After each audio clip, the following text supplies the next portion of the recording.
Watama.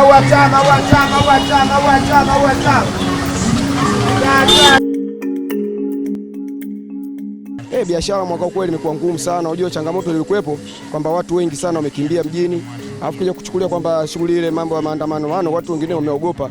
Kwa hiyo kwa watu wachache sana mjini. Kwa hiyo biashara imekuwa ngumu mno. Na hata kipato chake ndio kama unavyoona biashara imebaki nini. Ndio hivyo.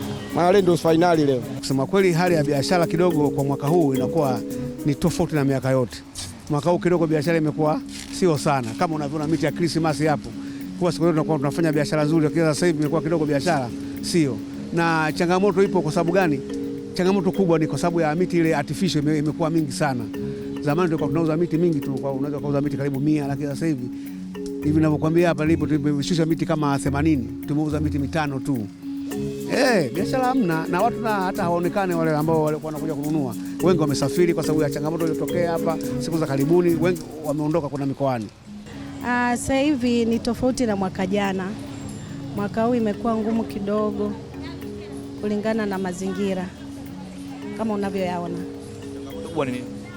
Changamoto ni kwamba watu wengi ni kama wamesafiri hawapo, lakini ni kama vile waoga wa kuingia kwenye mji. Kwa hiyo wanakuwa na woga.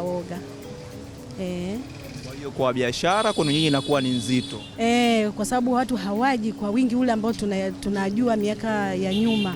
Watu wako huru, wanakuja, wanafanya biashara, wananunua biashara, lakini safari hii imekuwa ngumu kulingana na mazingira, yani kumekuwa na hofu kidogo. Kwa mwaka huu hali imekuwa ngumu sana kutokana na watu wengi, kutokana na matukio yaliyotokea yale, watu wengi wameondoka, wameenda mikoani, mpaka sasa hivi wanunuzi wamekuwa wachache sana. Biashara inasuasua. Biashara inasuasua, biashara sio nzuri kwa ujumla. Tofauti na miaka yote.